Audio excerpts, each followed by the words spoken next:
Hola, muy buenas tardes. Bueno, esta semana nos estamos conectando para hablar sobre un tema que nos han pedido bastante en estos días. Básicamente, lo que queremos conversar hoy y lo que queremos ir incluyendo dentro de estos diferentes temas que hemos ido conversando dentro de las semanas es básicamente hacer un análisis relativo al uso de electroestimulación. El análisis en términos de la electroestimulación ha sido un tema bastante peliagudo en el último tiempo. Se discute un poco su uso a lo largo de todo este tiempo. Básicamente la electroestimulación tiene distintas modalidades de intervención y no solo distintas modalidades, sino que también se ha ido visualizando, ¿cierto?, una crítica constante en términos de su uso. En este primer punto hay un tema bastante interesante de analizar. Y es que básicamente, en base al estudio que hemos ido realizando, en términos de los diversos protocolos de electroestimulación, tenemos una característica muy importante. Y esto tiene que ver con la historia de desarrollo, la historia desarrollada. Perdón, básicamente lo que hemos visto es que tenemos una historia inicial. Esta historia inicial asociada al uso de electroestimulación se relaciona con una competencia bastante interesante, competencia entre distintas marcas o empresas. Y en esto tenemos que hacer mucho énfasis. Tenemos un nicho básicamente el cual se desarrolla desde un punto de vista comercial. Esto se desarrolla desde principios de los años 90 y paradójicamente nosotros tendemos a presentar, ¿cierto?, o realizar esta unión relativa al uso de electroestimulación en conjunto con la empresa Vitalsteam. Es una de las empresas más antiguas en términos de este lanzamiento, ¿cierto?, al mercado de equipos de electroestimulación. Y es acá donde tenemos un primer punto. En términos iniciales y en términos de desarrollo, eran básicamente dos empresas las que generaron, ¿cierto?, sus primeras estimaciones a fines de los años 90 al uso de electroestimulación y al desarrollo de protocolos de electroestimulación.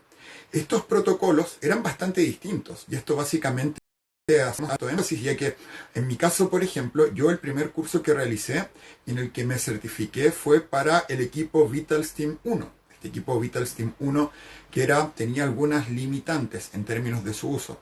Y en ese minuto, ya desde el año 2002 aproximadamente hasta el año 2010, se generaba también una discusión en términos a la evidencia negativa que podía tener el uso de estos protocolos, que es un componente que vamos a analizar. Pero un punto interesante es que la competencia, ¿cierto?, que tenía Vital en ese momento, e incluso el desarrollo de forma previa al protocolo de Vitalsteam, iba de la mano del trabajo de una fonoaudióloga llamada Teresa Weiber. Ella es bastante interesante en términos del trabajo que realizó, ya que la evolución relativa al uso de electroestimulación tiene bastante que ver, al menos en Estados Unidos, más con este protocolo desarrollado a principios de los años 90, a finales de los años 90 por Teresa Weiber, a diferencia del protocolo de Vitalsteam, este equipo Vitalsteam. ¿Por qué hacemos esta diferencia? Ya que básicamente los protocolos de intervención eran bastante diferentes. El equipo Vitalsteam 1 tenía un equipo centrado en un estímulo continuo. Este estímulo continuo de electroestimulación, también en términos del equipo, no nos permitía modificar los parámetros bajo los cuales nosotros, ¿cierto?, podíamos programar el equipo para generar un estímulo en específico. Básicamente, el equipo Vitalsteam 1 nos permitía aumentar o disminuir la amplitud, que es uno de los componentes asociados a la intensidad. Es decir, nosotros trabajábamos en términos de la manipulación de la intensidad para encontrar umbrales, ¿cierto? Umbrales de contracción. Con umbral nos referimos a el punto, ¿cierto?, a la intensidad relativa a la electroestimulación en la cual teníamos una respuesta motora, una contracción. Esto se busca en general en todos los protocolos.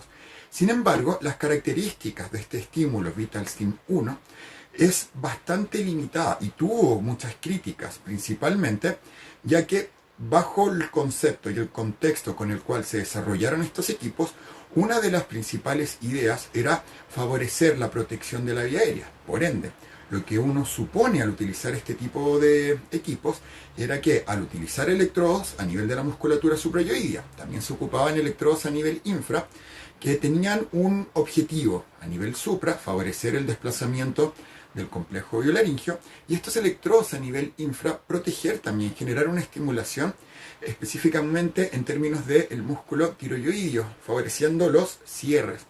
¿Cuál es la discusión que teníamos con esto? Si nosotros favorecemos la deglución, obviamente debíamos visualizar o percibir mediante el uso estos desplazamientos del complejo biolaringio. Esa es una primera crítica.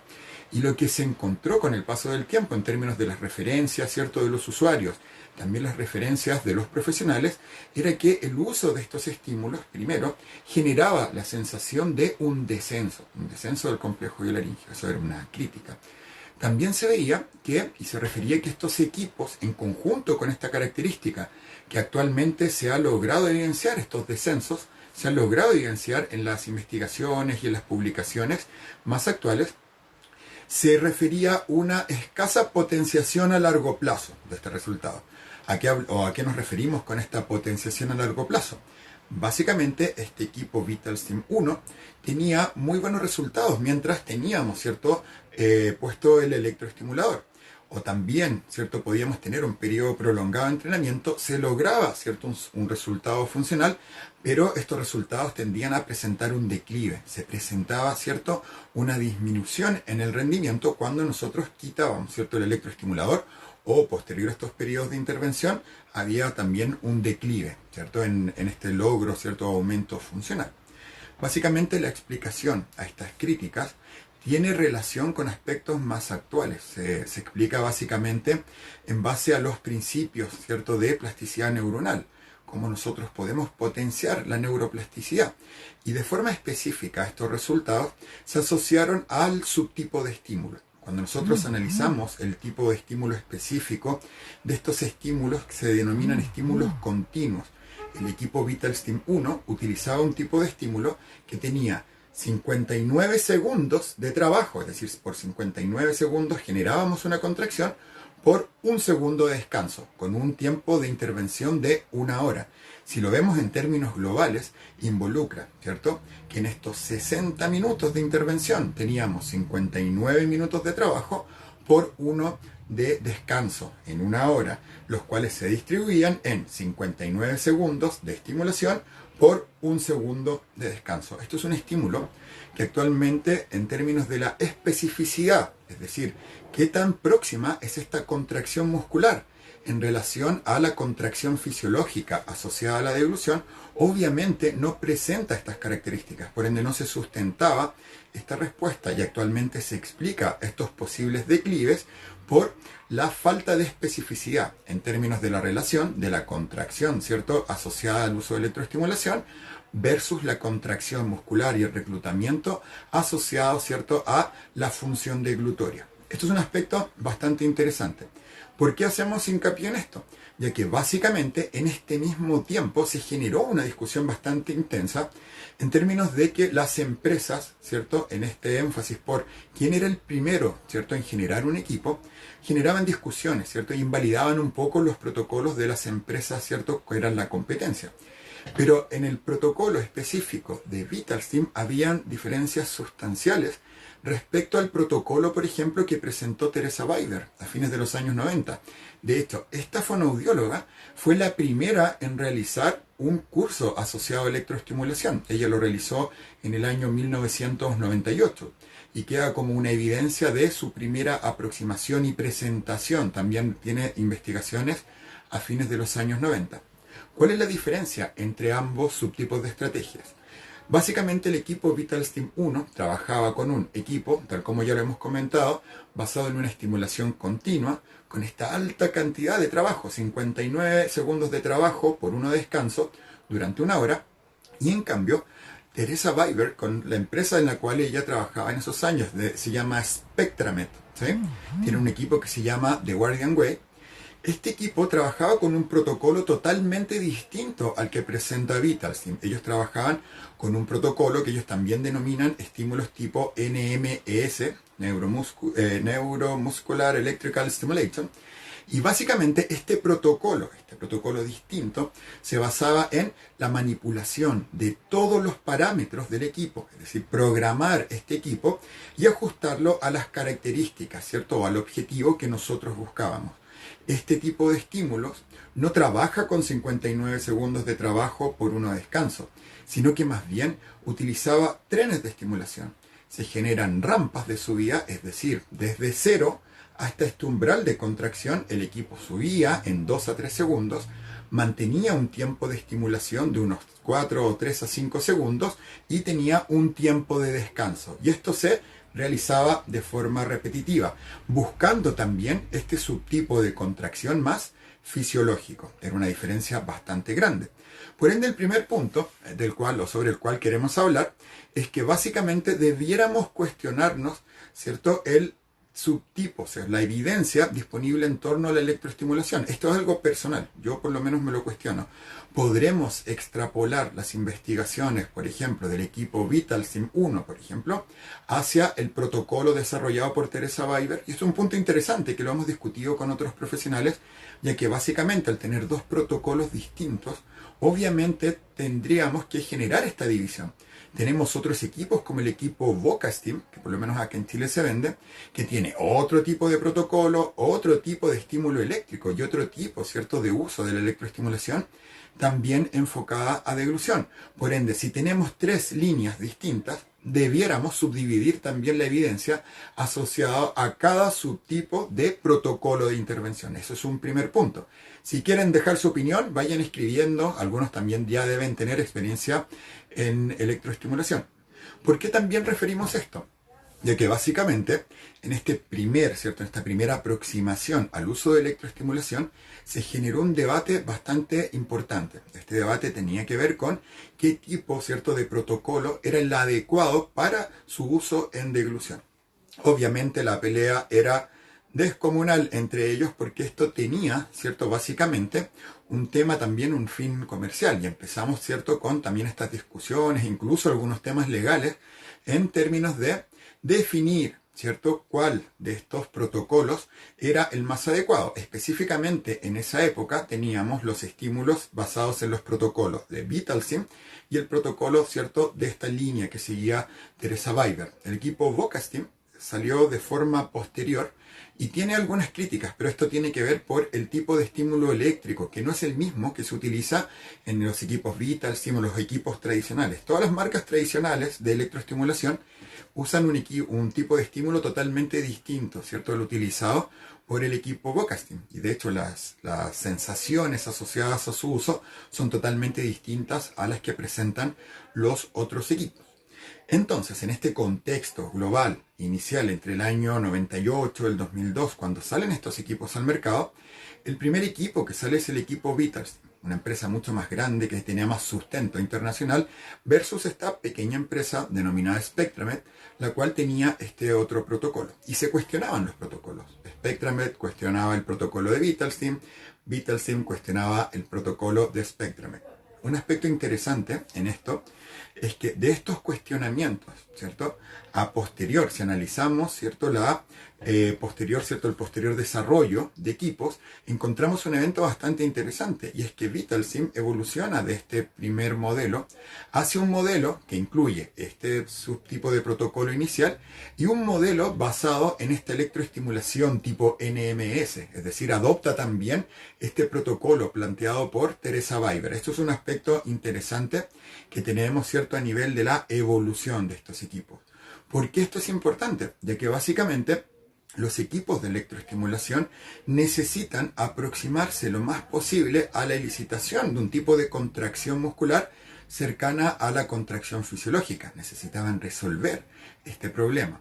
Uno de los primeros aspectos con los cuales se trató de solucionar esto específicamente para el equipo VitalStim 1 es que se vio con el paso del tiempo, y en esto tenemos muchas investigaciones, que el equipo VitalStim por sí solo viendo el resultado funcional, al comparar el abordaje tradicional versus el uso exclusivo del equipo VitalStim versus el uso combinado de técnicas de estrategia o de abordaje tradicional más la electroestimulación, evidenciaban que la electroestimulación tenía resultados bastante similares con los modelos tradicionales. El problema está en que este uso de electroestimulación tendía a presentar un declive de forma posterior.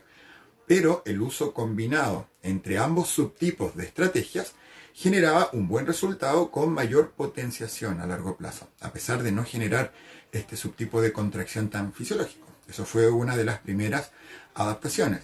Pero con el paso del tiempo, estos protocolos, tipo protocolo Viber, que es del cual estamos hablando, básicamente evidenciaban tener mejores resultados, sobre todo en términos de la potenciación a largo plazo, de esta mantención del resultado funcional. A nivel global tenemos que tener también esta idea de que la electroestimulación por sí sola, salvo una modalidad que vamos a ver a posterior, no genera como herramienta única un resultado, ¿cierto?, tan positivo.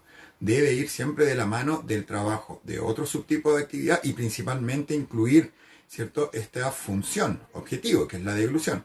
¿Por qué tenía mejor evidencia? Básicamente, este protocolo de Teresa Weber, básicamente porque permitía generar algún grado de contracción fisiológica acompañada por la electroestimulación. Es decir, en esta rampa de subida que tenía este estímulo, obviamente podíamos generar, ¿cierto?, un intento de glutorio, el cual en determinado punto activaba, ¿cierto?, el electroestimulador. El electroestimulador, debemos recordar que en esta rampa sube desde 0 hasta el umbral motor, pero entre 0 y el umbral motor ya teníamos un intento de glutorio. Y en ese intento de glutorio se generaba el apoyo de la electroestimulación en determinados minutos. Es decir, tenemos una deglución apoyada por la electroestimulación. Partimos desde una contracción fisiológica hasta el apoyo. Y por eso estos tiempos de trabajo no eran de 59 segundos. Eran bastante cortos, de 3 a 5 segundos, con rampas de 1 a 3 segundos. Es decir, una subida de 3 se sostiene 5 y vuelve a bajar. Y volvemos a tener un periodo de reposo. Eso es un primer punto. Las contracciones fisiológicas y por qué un subtipo de estímulo tendía a generar resultados tan distintos versus otros. Esto es un tema importante, ya que la evidencia posterior genera también esta discusión. ¿Qué tipo de estímulo será el más apropiado? Y aquí tenemos un punto interesante, ya que en Estados Unidos, por lo menos, hablan, y los textos, acá tenemos libros desde el año 2016 incluso, que hablan de que el uso de estímulos continuos o estímulos discontinuos, como los que planteaba Teresa Weber, y que posteriormente VitalStim incluye en este equipo VitalStim 2, que trabaja ya con estos estímulos tipo NMS, sustentaban, ¿cierto?, una evidencia variable. No teníamos evidencia que sustentara totalmente su uso, pero que uno de los aspectos a potenciar y que podría tener mejores resultados era la electroestimulación funcional. ¿A qué se refieren con la electroestimulación funcional? Básicamente a esta inclusión de la ejecución de glutoria sumada, ¿cierto?, a este apoyo que se genera por el electroestimulador. El tema está en que, de acuerdo a las descripciones realizadas en Estados Unidos, que tienden a tomar mucho de referencia sus propios equipos y no los del extranjero, no había ningún protocolo de electroestimulación funcional. Y esto también genera un punto de discusión, ya que tenemos un profesional acá en Latinoamérica que viene trabajando con electroestimulación funcional por muchos años, que es Bruno Guimaraes. Él es uno de los fonoaudiólogos que tiene más experiencia en el uso y básicamente él sustentó su trabajo en el uso de electroestimulación funcional. ¿Por qué tiene buenos resultados? Vamos a repetirlo. Porque la electroestimulación funcional incluye dentro de este trabajo la ejecución de la tarea de glutoria antes de que el electroestimulador genere esta contracción.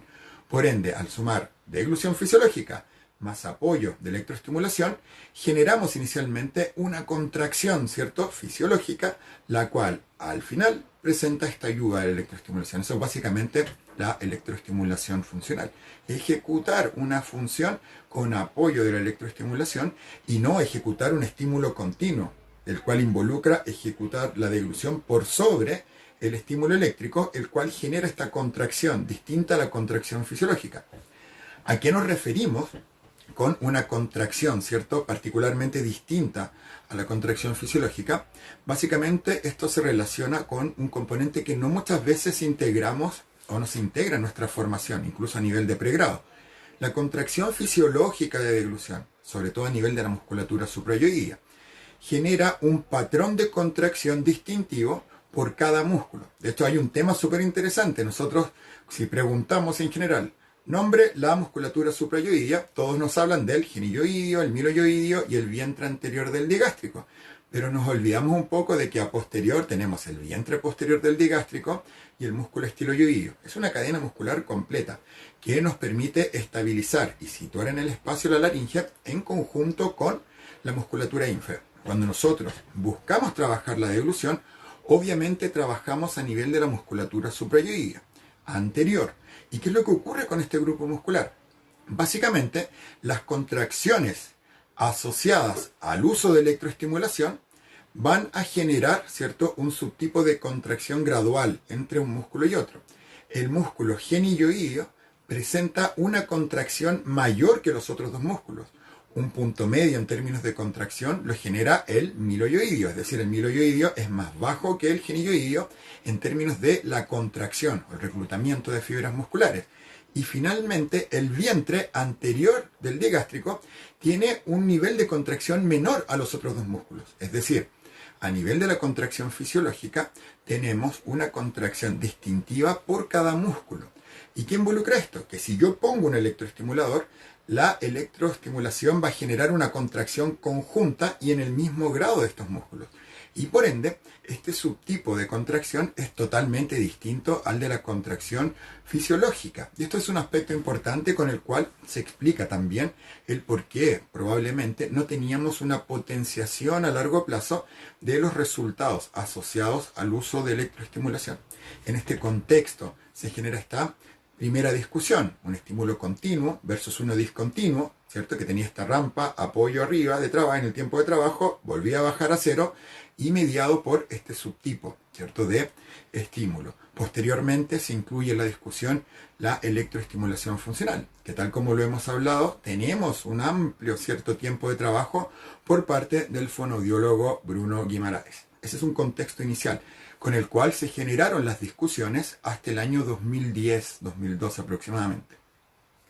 De forma posterior a esto, cuando ya tenemos, ¿cierto?, este equipo VitalStim 2 e incluso el equipo de SpectraMed, basado en este modelo de Teresa Weiber, el segundo equipo, el segundo modelo, incluyeron un aspecto bastante interesante en términos de la ejecución de la deglución propiamente tal, de generar este estímulo más fisiológico.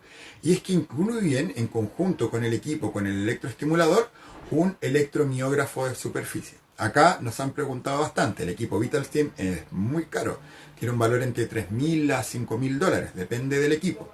El equipo de SpectraMed, que es muy poco conocido, de Guardian Way, tiene un valor de $1.000 y también incluye el electromiógrafo. ¿Por qué incluimos un electromiógrafo?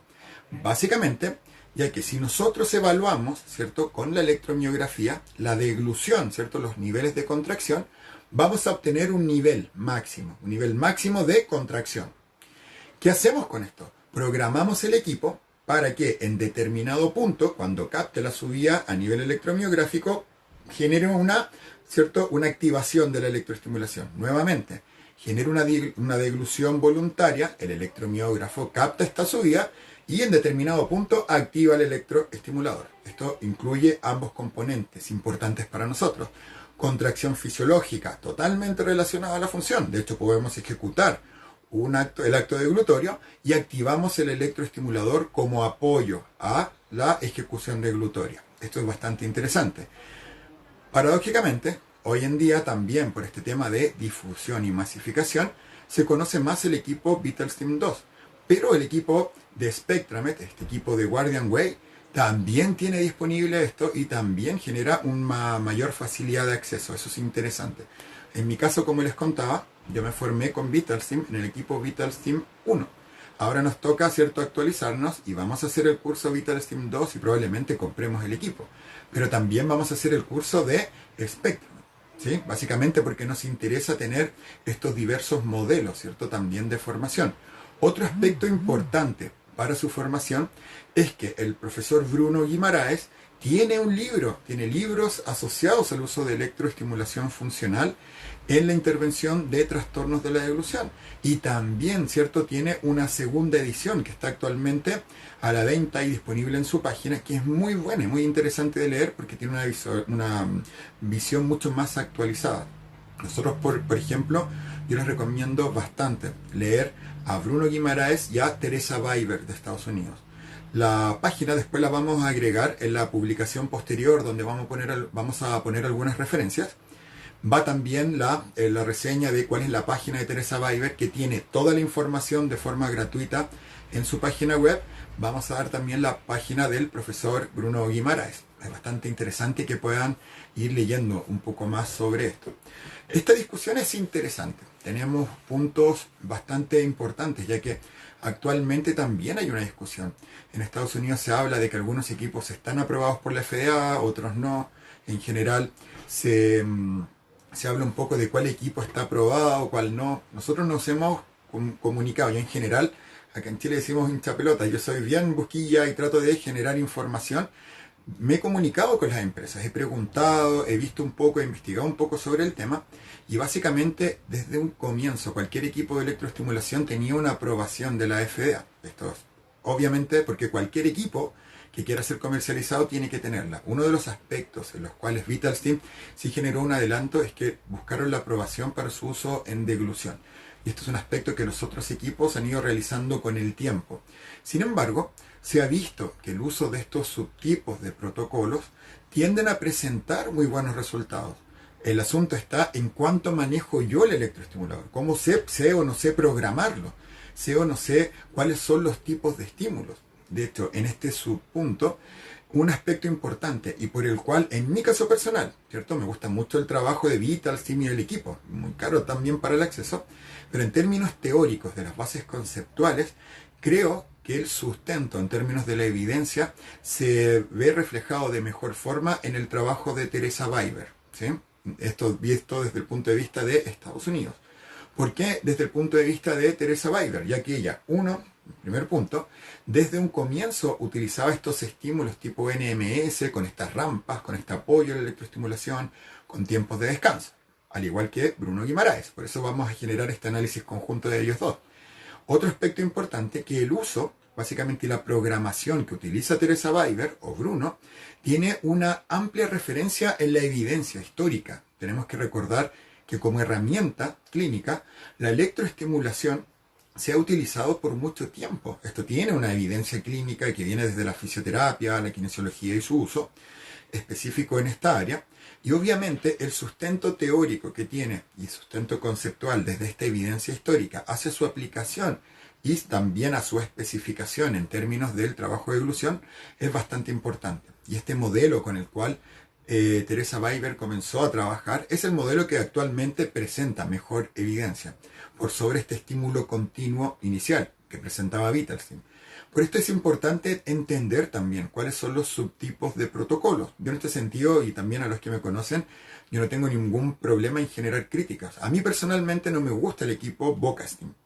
Encuentro que el estímulo es muy distinto, lo probamos, lo probé en mí, por ejemplo, y tiene como efectos secundarios a sus usos que no tenemos con los otros equipos. Esto tiene que ver con el tipo de corriente, con el tipo de estímulo eléctrico, el cual genera algunas molestias posteriores, genera un sabor metálico en la boca que tiene que ver con el tipo de estímulo, y también porque el protocolo no permite, ¿cierto?, una programación tan versátil como los otros equipos. O sea, un punto importante es la respuesta, ¿cierto?, al estímulo, y otro aspecto importante son los protocolos y la evidencia, que ya sabemos no podemos extrapolar desde un equipo a otro. Esto es bastante importante. Y posteriormente, lo que estamos viendo en términos de la electroestimulación es que obviamente necesitamos y tenemos de base un requerimiento bastante importante. Tenemos que aprender, ¿cierto? Aprender, por ejemplo, a utilizar, ¿cierto?, los equipos, pero a programar y a programar los equipos de acuerdo a la evidencia. Por esto a mí me gusta el trabajo de Teresa Weiber, ya que ella especifica, ¿cierto?, en términos de la modificación de parámetros, el ajuste del estímulo eléctrico a distintas poblaciones. Esto tiene que ver con la profundidad del estímulo. En términos generales, tiene una programación estándar, la cual podemos ir adaptando de acuerdo al subtipo de pacientes. Tiene una programación específica para uso en niños o pacientes que tengan un nivel o un umbral de molestia muy bajo. Con ello se genera esta modificación en la programación y se adapta para este tipo de usuarios. También tenemos pacientes que muchas veces pueden, por ejemplo, posterior al uso de radioterapia, tener fibrosis, ¿cierto?, a nivel de los tejidos y requieren de una estimulación un poco más intensa, y también modifica el protocolo aumentando y cambiando algunos parámetros para favorecer, ¿cierto?, este tipo de trabajo. En ese punto es donde se diferencia un poco de Bruno Guimaraes. Ella trabaja con anchos de pulso, ¿cierto? Específicamente modifica un ancho del pulso del estímulo eléctrico para generar estos distintos niveles. En el caso de Bruno, él trabaja más con la modificación de las frecuencias. Y tenemos protocolos también que son distintos entre uno y otro. De ahí depende también de los gustos personales. Yo personalmente me centro más en un trabajo, ¿cierto?, que más amplio, que incluye distintos tipos de estímulos eléctricos. Un aspecto importante dentro de esto es que la electroestimulación funcional requiere de altos niveles, ¿cierto?, cognitivos, por lo menos seguir instrucciones y poder ejecutar estas distintas tareas asociadas a la rampa, la activación, ¿cierto?, del tiempo de trabajo, después el tiempo de descanso. Si no tengo un electromiógrafo, tengo que captar la subida del electroestimulador, generar una deglución, ¿cierto?, voluntaria, la cual va a estar apoyada por la electroestimulación. Pero para los que trabajamos con niños y adultos o pacientes usuarios neurológicos en general, sabemos que no siempre vamos a tener un nivel cognitivo que nos permita trabajar con este requerimiento de base, de comprensión de tareas que básicamente no son instrucciones simples. Algunas veces constituyen un nivel de complejidad más alto. Y por ende, utilizamos también la evidencia que nos dice que estos estímulos continuos, en conjunto con estrategias de abordaje tradicional, pueden presentar buenos resultados. Adaptamos un poco la intervención, los tiempos de intervención y las características del usuario al subtipo de protocolo que utilizamos. Hicimos un mix, un poco de los distintos tipos de protocolos. De hecho, los cursos que nosotros realizamos, enseñamos también a ocupar los distintos tipos de protocolos para que los puedan ir probando y los puedan incluir en su clínica o en el trabajo clínico diario. Esto es importante también, ya que nos da una mayor versatilidad. Como les comentaba, en mi caso personal, yo tengo una visión más centrada en los principios de neuroplasticidad, en esta inclusión de principios también de aprendizaje sensorio-motor, que nos hablan de la instauración de variabilidad en la intervención. Es decir, cuando nosotros generamos, por ejemplo, una sesión, debemos tener una variabilidad de objetivos y por cada objetivo, variabilidad de tareas, de ejecutar tareas. Y la forma de distribuir este trabajo es no trabajar los objetivos en bloque, ¿cierto? O con una tarea específica, sino que más bien ir intercalando estrategias o tareas de los distintos objetivos. Esto genera un mejor resultado y tiene mucha investigación detrás que sustenta el uso, ¿cierto?, y la instauración de cambios neuroplásticos. Por ende, ¿qué es lo que ocurre? Tenemos algunos autores que refieren el uso, ¿cierto?, bastante centrado de la electroestimulación durante toda la intervención, con modificaciones de las frecuencias. Entonces trabajo un tiempo con la electroestimulación funcional con una frecuencia determinada. Después incluso recomiendan actuar o trabajar con electroestimulación tipo TENS. Después volvemos a la electroestimulación tipo TENS. Y lo que a mi gusto personal, esto es mi gusto personal, me genera un poco de contradicción es que en realidad yo no veo la electroestimulación como una estrategia única de intervención. Me gusta más este trabajo centrado en la variabilidad. Y lo que hacemos muchas veces es incluir la electroestimulación como una herramienta más de trabajo.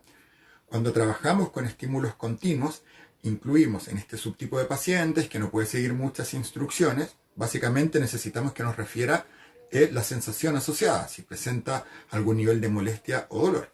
Por ende, este estímulo queda de base y sobre este estímulo trabajamos con estrategias de abordaje tradicional o estrategias más actuales, como las que ya hemos conversado las semanas anteriores. Y posteriormente, cuando ya podemos incluir estrategias, ¿cierto?, más centradas en la electroestimulación funcional, también utilizamos la electroestimulación, pero en periodos. Vamos trabajando 5 a 7 minutos con electroestimulación funcional, nos trasladamos a otro subtipo de estrategia, por ejemplo, que puede ser, por ejemplo, la técnica maniobra Estekir, o el setar, o apertura del maxilar inferior, cualquiera de las estrategias nuevas. Podemos incluir también el uso de ejercicios de fortalecimiento expiratorio, ejercicios linguales isométricos, aislado de la electroestimulación, sin electroestimulación. Posterior a este periodo de entrenamiento, podemos incluir nuevamente la electroestimulación funcional. Debemos recordar que la electroestimulación funcional permite la ejecución deglutoria, por ende las estrategias tradicionales podemos incluirlas en el acto deglutorio cuando estemos trabajando acá. Pero en estos minutos de descanso activos, donde incluimos estas otras estrategias, quitamos el electroestimulador y trabajamos con las estrategias, ¿cierto?, subyacentes o todas las alternativas de intervención que tenemos. Por esto es importante tener una adecuada formación. Yo personalmente siempre recomiendo tener distintas formaciones, muchas veces tomar distintos cursos. En mi caso personal, yo creo que el año 2010, yo me formé en el año 2011. En el año 2010 creo que había una sola fonoaudióloga en Chile que tenía una certificación en electroestimulación, que era Michelle Casanova. Del año 2011, cuando nosotros fuimos a realizar el curso, el primero, básicamente lo que nos comentaban desde el curso, específicamente la empresa, era que probablemente éramos los segundos o terceros alumnos. En ese sentido, ¿qué es lo que hicimos o qué es lo que hice a posterior? Tomar cursos de ciertas empresas, distintos autores, y me fue quedando un poco esta duda. ¿Por qué todos tenían protocolos tan distintos? También nos pasó que desde el año 2011 hasta la actualidad hemos incluido ciertos de estos distintos protocolos, los hemos ido probando, hemos ido viendo también los diferentes resultados y subtipos de técnicas de uso y programación de los equipos, y hemos ido tomando una línea de intervención, que es un poco lo que estamos comentando ahora, y que básicamente a lo largo del tiempo coincide bastante con lo que nos propone Teresa Weiber. En mi caso personal me gusta, como les comentaba, el trabajo de Teresa y el de Bruno Guimaraes. Ahí buscamos, tenemos algunas diferencias y también tenemos que ir analizando con cuál subtipo, ¿cierto?, de programación podemos trabajar. Pero actualmente tenemos mejor evidencia en términos del uso de la electroestimulación, pero básicamente tiene que ver con esta evolución desde estos estímulos continuos a la electroestimulación funcional. Y otro componente interesante, que esto nos enviaron una pregunta, era básicamente por qué algunos autores trabajan con un solo tipo de colocación. Algunos trabajan con colocaciones únicamente suprayoideas y otros trabajan con colocaciones mixtas, supra e infra. Y acá esta es la discusión más interesante en discusión actual, en términos del uso de electroestimulación, ya que algunos autores, ¿qué es lo que se ha visto en la evidencia? En general, se ha evidenciado que mediante el uso de electroestimulación a nivel infra, no se genera un desplazamiento, ¿cierto?, del complejo biolaríngeo. Es decir, si tengo una colocación supra e infrayoidea, más que generar una potenciación del desplazamiento ascendente, se generan descensos, ¿cierto?, del complejo biolaríngeo. ¿Por qué es interesante? Porque se ha evidenciado que estos descensos también van de la mano con el establecimiento de ciertos patrones de fortalecimiento. Se realizaría una especie de deglución contra resistencia. Por ende, algunos autores toman esta información y mantienen el uso de colocaciones infrayoideas. Esto, por ejemplo, se ocupa por Vitalstein, por Bruno Guimaraes. He visto también que Guima Alvarado, de Colombia, también las utiliza. ¿Cuál es el punto con esto? Es que básicamente lo que nos propone Teresa Weiber es que hay un punto de inflexión en esto, y acá es donde debemos decidir cada uno cómo lo utiliza. ¿Qué es lo que se evidencia también? Y en esa Humbert, en una de las primeras investigaciones, evidencia que efectivamente se generan estos descensos, evidencia también que tienen muy buen resultado posterior, pero también evidencia al evaluar durante la ejecución que en sujetos normales, durante la ejecución con electroestimuladores a nivel, ¿cierto?, infrayoideo, también se genera en estos sujetos normales la presencia de penetraciones y microaspiraciones. Es decir, aquí tenemos un punto importante, ya que sobre esta información, Teresa Weiber nos recomienda no utilizar colocaciones infrayoideas. Y ella sustenta el uso de las colocaciones supra, pero el problema es que la colocación suprayoidea, de forma única, tampoco ha evidenciado generar grandes niveles de desplazamiento. Pero entonces esto también genera otro subtipo de análisis. Y tenemos otra línea que también trabaja de forma contraria con las aplicaciones infrayoideas. Acá nuevamente queda a criterio de cada uno. Yo personalmente, como tengo y en la empresa tenemos esta visión un poco más amplia, más centrada en la variabilidad, trabajamos únicamente con colocaciones suprayoideas de forma conjunta con otras estrategias de potenciación.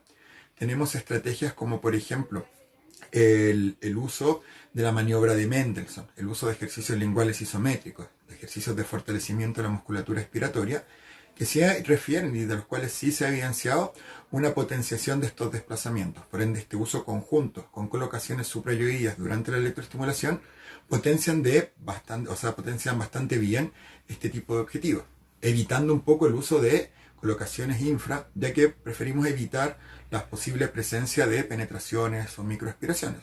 Esto no quiere decir tampoco que esté mal el otro uso. Yo creo que aquí va con una línea de intervención o en términos de el uso que cada uno de nosotros tenga. Con esta visión con la cual trabajamos, preferimos quedarnos, al igual que Teresa Weiber, con las colocaciones suprayoides. De hecho, en este punto hay un tema bastante interesante y que tiene que ver con los equipos en sí. El equipo de la marca de Guardian Way, o el equipo generado por Teresa Weiber actualmente, que trabaja de forma independiente, tiene únicamente un canal de electroestimulación y un canal de electromiografía. ¿Cuál es el sustento de esto? Es que básicamente se utiliza únicamente colocaciones suprayoideas y busca el apoyo del electromiógrafo. Esta empresa fue la primera que incluyó el electromiógrafo. Vitalstim, en cambio, utiliza más canales de electroestimulación con un canal de electromiografía, precisamente por esta característica de que Vitalstim ocupa colocaciones supra e infra, y The Guardian, bajo esta línea de Teresa Weiber, utiliza únicamente colocaciones suprayoideas. Esta discusión es súper interesante y esos son aspectos que tenemos que ir incluyendo a lo largo, ¿cierto?, de nuestro proceso de formación. Yo creo que en términos globales, la electroestimulación es una muy buena herramienta bajo la línea actual, este uso de la electroestimulación funcional. Sin embargo, el principal punto que tenemos que tener en cuenta es que debemos considerar, ¿cierto?, cuál línea vamos a seguir en términos del uso de la electroestimulación como herramienta única o la electroestimulación funcional, o el uso, ¿cierto?, en este contexto de variabilidad. Y eso es bastante importante también. Acá nos llega una pregunta que es muy interesante, que tiene relación con el uso de electroestimulación intraoral. En este aspecto, por ejemplo, nosotros también enseñamos a utilizar, ¿cierto?, de forma intraoral el electroestimulador, pero bajo este punto de vista tenemos discusiones interesantes. Por ejemplo, la electroestimulación, ¿cierto?, intraoral también tiene algunos puntos o aspectos en contra.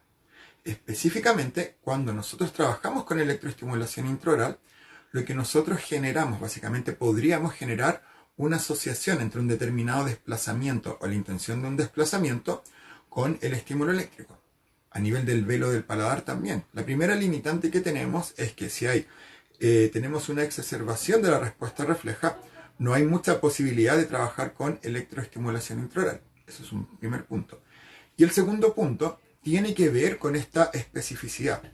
A mí personalmente, si nosotros miramos la electroestimulación intraoral en un usuario que a lo mejor presenta muy bajos niveles, debemos recordar que la electroestimulación se puede asociar bajo este subtipo de electroestimulación funcional a estímulos tipo NMS, que son los que estamos hablando, y es la electroestimulación asociada a la generación o elicitación de contracciones. Si tenemos un usuario que tiende a la hipertonía, no podemos utilizar este tipo de estímulos, ya que vamos a favorecer el aumento de tono. Y en estos casos se ocupa electroestimulación muchas veces tipo TENS. Algunas personas lo usan, otros no.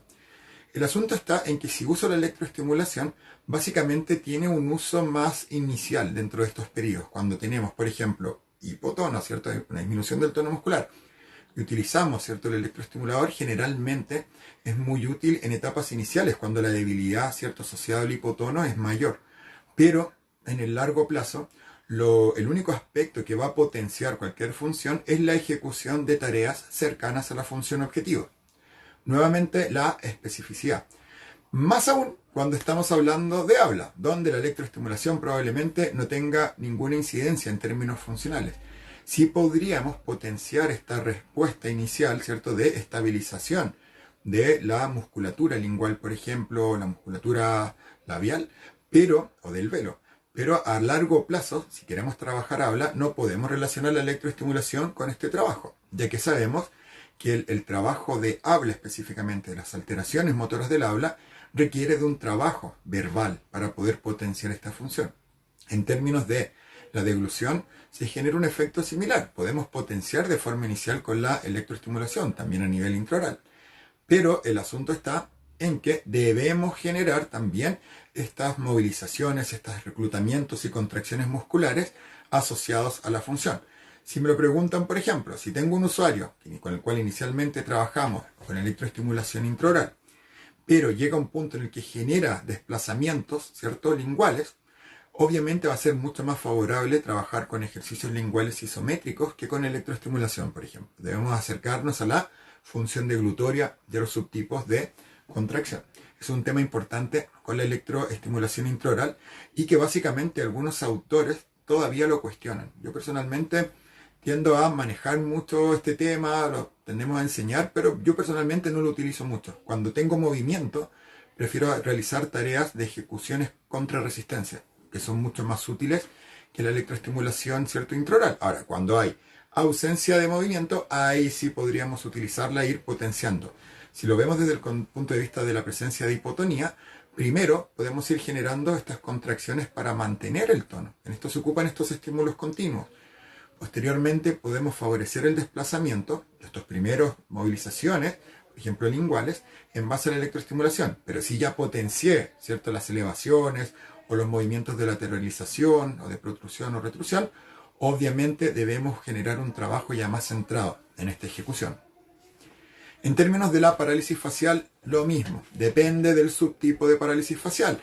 Electroestimulación tipo NMS en usuarios que tienen hipotonía, que tienen esta tendencia a la debilidad por hipotonía.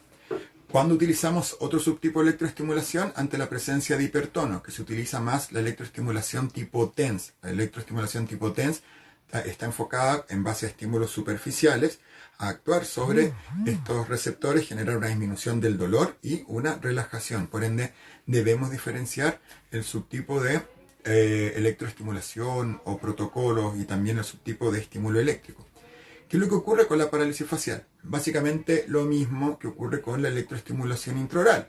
Si tengo ausencia de movimiento y tengo, por ejemplo, una marcada hipotonía con una exacerbada debilidad, una alteración severa, con muy poco movimiento, rango de movimientos, muy poca ejecución, ¿cierto?, voluntaria, obviamente tenemos que primero mantener el tono muscular, tratar de estabilizarlo, y podemos utilizar estímulos continuos, al igual que a lo largo de la intervención, estímulos, ¿cierto?, más funcionales, asociados al desplazamiento. Pero cuando tenemos desplazamiento ya debemos pensar en la inclusión progresiva de ejercicios, ¿cierto?, contra resistencia. Esto pensado únicamente en la presencia de parálisis facial. Debemos recordar que este tema de la especificidad es bastante interesante y nos permite en este minuto excluir tareas de algunos protocolos de intervención, como los protocolos de habla, que excluyen los ejercicios de control motor no verbales, versus la deglución, que tiene una buena respuesta a algunos de estos subtipos de tareas, o la parálisis facial, que también tiene una buena respuesta a este subtipo de tareas. Y en términos de la electroestimulación y su uso en voz, básicamente, esto en una investigación, en este minuto me acuerdo de una, que fue un análisis que presentó Bruno Guimaraes.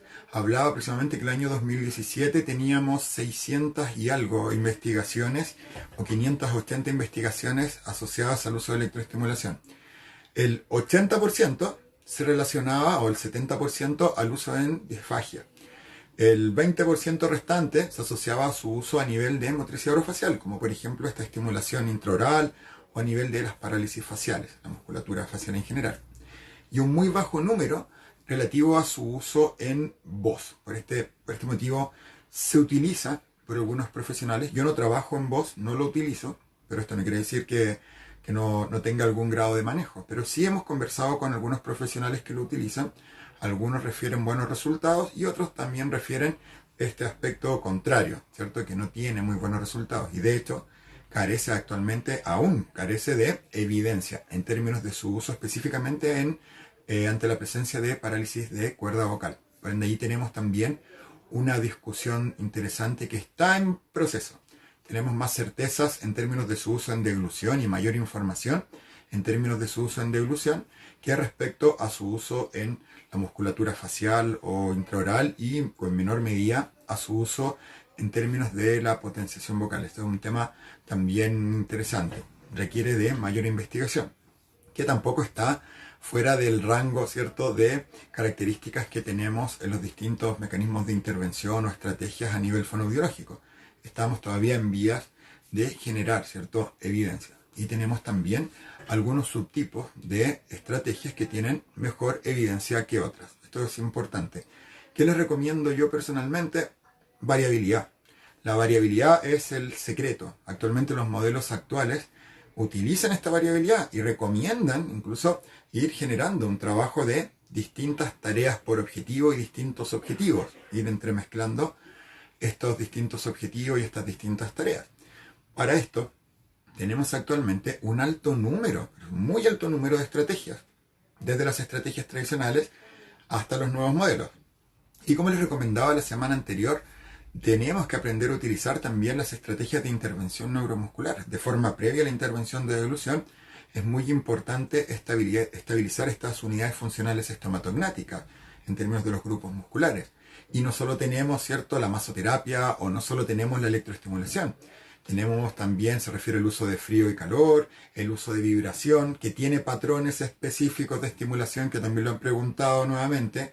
Si utilizo vibración de alta frecuencia, tengo un efecto específico que tiene que ver con el aumento del tono, y si uso vibración de baja frecuencia, tiene que ver con la inhibición del tono. Es decir, si aprendo a utilizar un vibrador, voy a tener un muy buen resultado. Si lo utilizo de forma indiscriminada, no voy a tener muy buen resultado. Puede que lo logre dependiendo del objetivo.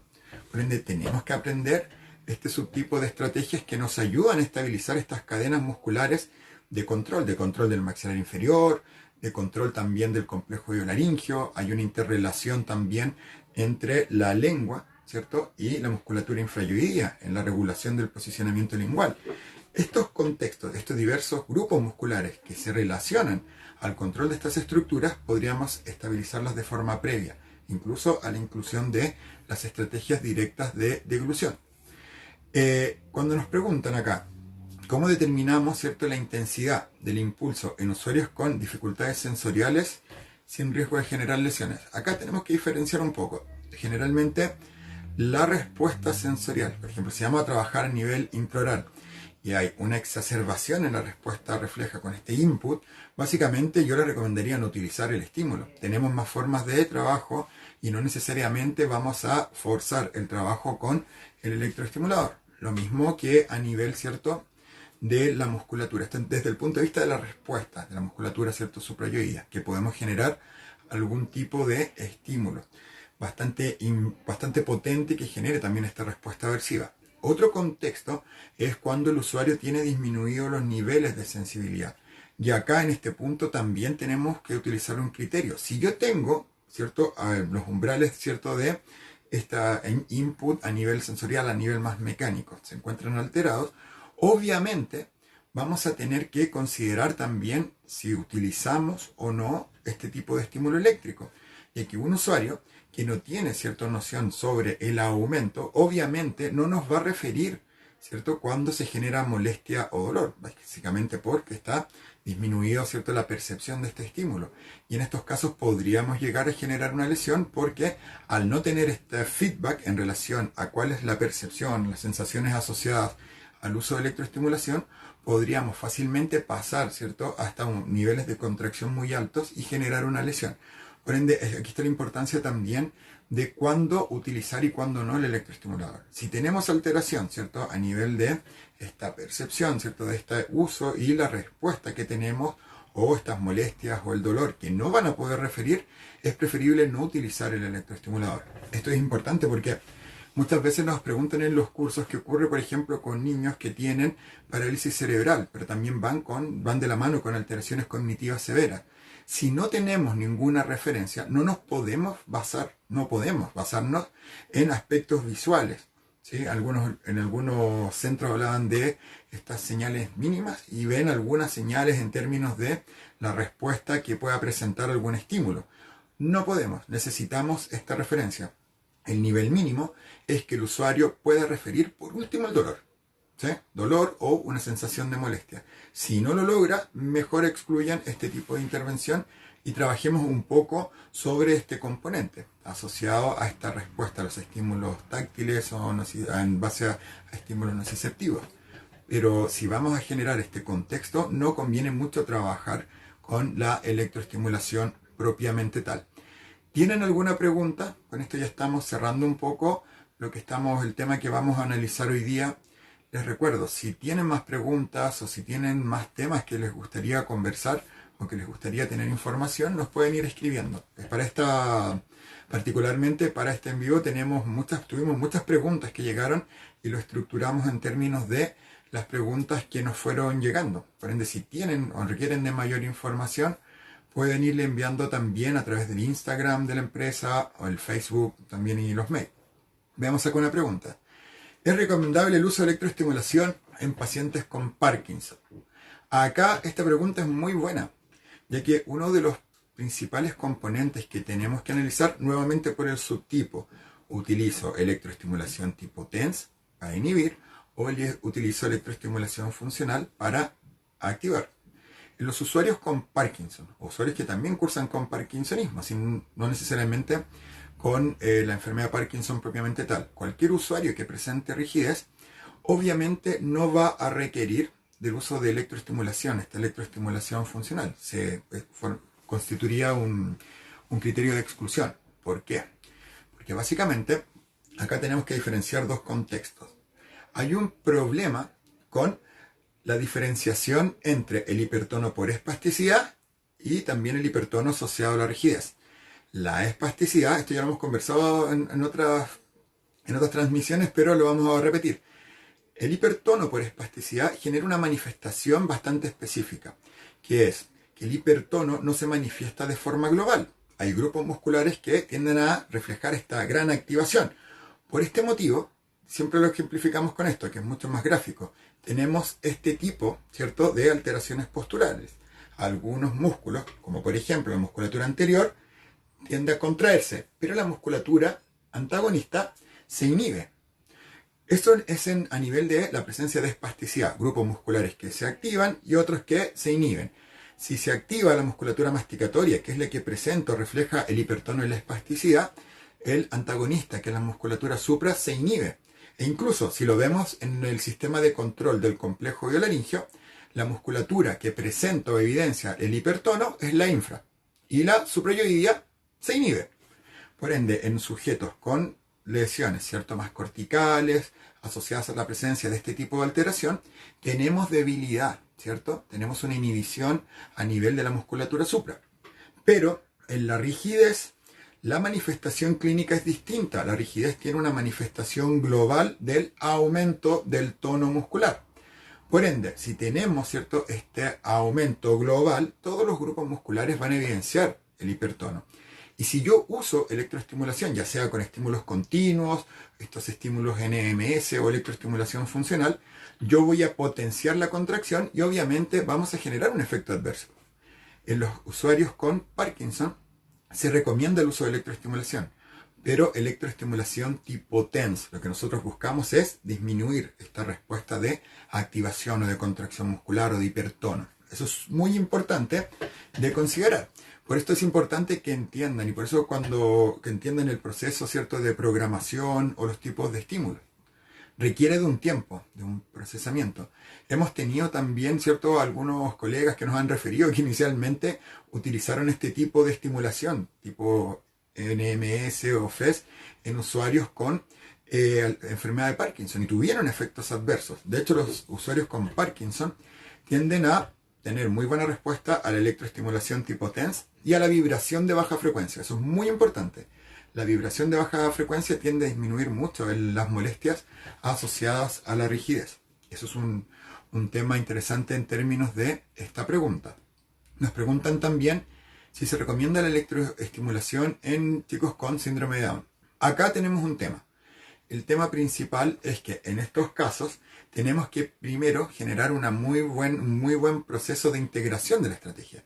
Si el usuario no presenta problemas con el estímulo, no tiene cierto grado de aversión, porque si le decimos a un niño, ¿cierto?, que vamos a ocupar electricidad, ¿cierto?, o electroestimulador, se asusta. Tenemos que hacer una buena inclusión.